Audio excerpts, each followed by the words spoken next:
காஞ்சிபுரம் மாவட்டம் சாலவாக்கம் திருவந்தார் பகுதியில் திடீரென ராணுவ ஹெலிகாப்டர் தரையிறக்கப்பட்டது. விவரங்களை எம்முடைய செய்தியாளர் ஸ்ரீராம் வழங்கிட கேட்கலாம். ஸ்ரீராம், வணக்கம். இது தொடர்பான கூடுதல் விவரங்கள். சென்னை தாம்பரம் விமானப்படை தளத்திலிருந்து பயிற்சி ஹெலிகாப்டர் என்பது தினந்தோறும் காஞ்சிபுரம் மாவட்டம், செங்கல்பட்டு மாவட்டத்தில் பயிற்சி வழங்கப்படும்.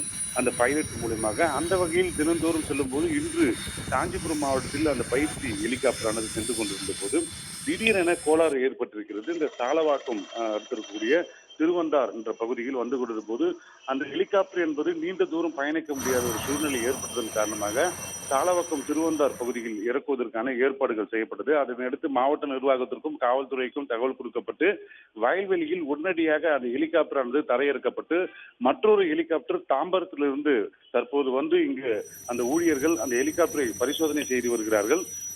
ஒரு மணி நேரமாக அந்த ஹெலிகாப்டர் அங்கு இருப்பதன் காரணமாக ஏராளமான பொதுமக்களும் அந்த பகுதியில் வந்து ஆர்வத்துடன் பார்த்திருக்கிறார்கள். எந்த ஒரு அசம்பாவிதம் நடைபெறாமல் இருக்க அந்த ஹெலிகாப்டருடைய பைலட் ஜாகிரதையுடன் அந்த ஹெலிகாப்டரை இறக்குவதன் காரணமாக எந்த ஒரு பாதிப்பும் ஏற்படவில்லை. அப்பகுதி சுற்றிலும் போலீசார் பாதுகாப்பு பணியில் ஈடுபட்டிருக்கிறார். தாம்பரம் விமான நிலையத்திலிருந்து பயிற்சி ஹெலிகாப்டர் இந்த பகுதியில் தரையிறங்கியதால் சற்று பரபரப்பு ஏற்பட்டிருக்கிறது.